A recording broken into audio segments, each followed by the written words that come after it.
Olá! Hoje o papo é sobre o renascimento surpreendente de uma tecnologia que muita gente já tinha dado como morta, sabe? Peça de museu mesmo, a válvula a vácuo. Sabe, quem já espiou dentro de um rádio antigo, daqueles de madeira ou num amplificador de guitarra, com certeza já viu uma dessas.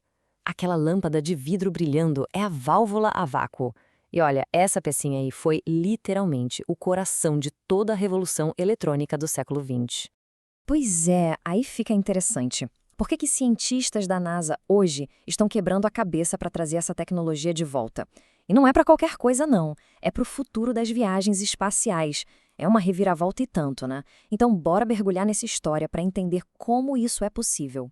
Ok, para a gente entender essa volta triunfal, primeiro a gente precisa dar um passo atrás e lembrar o porquê dela ter sido tão revolucionária lá no começo. E a base de tudo é um princípio físico bem elegante. É a chamada emissão termiônica. Pensa assim, você esquenta um fiozinho de metal dentro de um espaço sem ar, no vácuo. O calor faz com que os elétrons desse metal pulem para fora, criando uma corrente elétrica. E o mais legal, essa corrente pode ser controlada. Essa ideia simples, mas genial, abriu as portas para um mundo completamente novo. E a coisa evoluiu muito rápido. Em uns 20 anos, mais ou menos, a válvula passou de ser um simples detector de sinal para se tornar um amplificador potente e estável. O grande pulo do gato foi quando um cara chamado Lee De Forest colocou uma grade ali no meio. Com isso, um sinalzinho elétrico bem fraco conseguia controlar um sinal muito mais forte. Foi a virada de chave. E o impacto disso? Foi uma coisa de louco. Pensa só. Rádios em todas as casas, o surgimento da televisão, as redes de telefone conectando o mundo, até os primeiros computadores como o Colossus, que ajudou a decifrar códigos na Segunda Guerra, tudo isso dependia das válvulas. Elas, sem exagero, construíram o mundo como a gente conhece. Mas como em toda boa história, um rival apareceu. E ele era pequeno, discreto, mas estava prestes a mudar o jogo completamente. Um dispositivo minúsculo que veio para destronar o gigante de vidro e dar início à era da eletrônica que a gente tem hoje no bolso. E a briga foi, digamos, um pouco injusta. Dá uma olhada nessa comparação. O transistor era minúsculo e resistente, enquanto a válvula era grande e de vidro super frágil. O transistor gastava pouquíssima energia e quase não esquentava. A válvula era um forninho.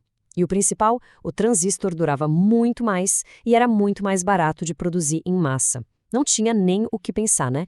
Para a eletrônica que a gente usa no dia a dia, a válvula parecia ter perdido a guerra. Só que a história não terminou ali. A válvula não foi completamente extinta.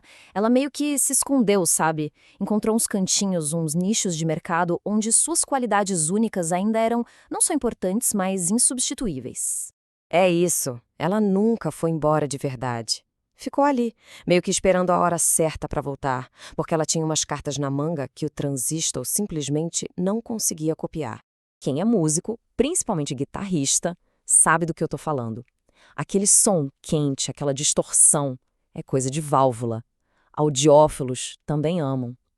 E em aplicações mais pesadas, transmissores de rádio de altíssima potência e até no nosso micro-ondas de casa, ali tem uma válvula chamada magnetron, lidando com uma energia absurda. E são justamente essas duas coisas, velocidade e potência, que estão trazendo ela de volta para o centro do palco. E aqui está o segredo, a vantagem física que ninguém tira dela. Pensa num elétron. No vácuo, ele é como um carro numa estrada vazia, sem pedágio, sem trânsito. Ele voa.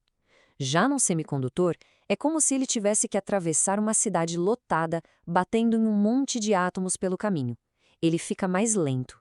Essa liberdade de movimento no vácuo é imbatível. O desafio era como pegar essa vantagem e colocar numa escala minúscula, a escala da tecnologia de hoje. E é agora que a história fica realmente boa.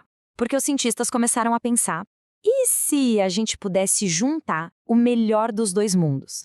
E se a gente pegasse a velocidade absurda do vácuo e usasse as mesmas técnicas que a gente usa para fazer os chips de celular super pequenos?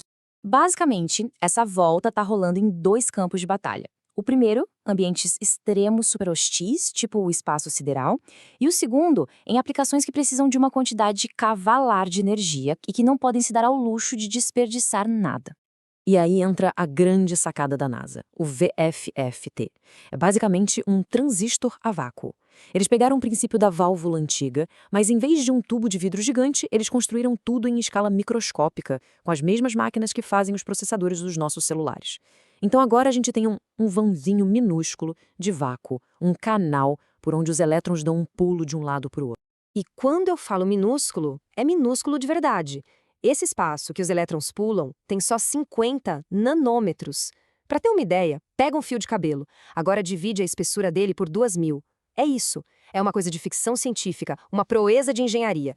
E por que isso é tão genial para a NASA? Simples. Imunidade à radiação. No espaço, a radiação é um problemão. Ela bombardeia os chips e pode danificar o material semicondutor, causando erros ou até queimando o aparelho. Agora, no VFET, o que a radiação vai danificar? O vácuo? Não tem como. Os elétrons só pulam pelo espaço vazio. E pronto. E isso torna o componente super resistente, perfeito para missões espaciais longas. Beleza, agora vamos para a segunda frente, a potência. Olha só essa imagem. Isso aí é só uma parte do sistema de energia do CERN, o acelerador de partículas.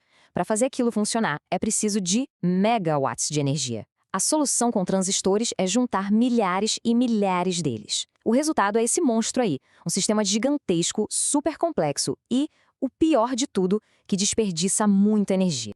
Esse gráfico aqui deixa a diferença bem clara. A tecnologia de estado sólido, a barrinha da esquerda, pega a energia da tomada e joga mais da metade fora em forma de calor. É um desperdício enorme. Já as válvulas, na direita, são muito mais eficientes. Mais de 80% da energia vira potência de verdade. Quando se fala em megawatts, essa diferença não é só um detalhe. É uma economia absurda de dinheiro e de energia. Então, o que a gente tira de tudo isso? A gente está vendo, ao vivo, a reinvenção de uma ideia fundamental. É a prova de que boas ideias não morrem. Elas só esperam a hora certa de voltar. O grande aprendizado aqui é que inovação nem sempre significa inventar algo totalmente do zero. Muitas vezes, a maior inovação é olhar para uma ideia antiga, uma ideia poderosa, e se perguntar o que a gente consegue fazer com isso usando a tecnologia que temos hoje. E a saga da válvula a vácuo é o exemplo perfeito desse ciclo. Primeiro, ela surge e domina tudo. Depois, vem um rival menor, mais barato e a torna obsoleta. Mas aí, anos depois, o princípio fundamental dela é redescoberto, renasce para aplicações super específicas e extremas, onde só ela consegue dar conta do recado. Isso tudo faz a gente pensar, né? Que outra tecnologia que a gente considera ultrapassada hoje pode estar só esperando a sua vez de voltar com tudo. A história da tecnologia é cheia dessas reviravoltas. E talvez a chave para o próximo grande salto tecnológico esteja em alguma ideia que a gente já esqueceu na gaveta. É isso que torna tudo tão fascinante. Valeu e até a próxima!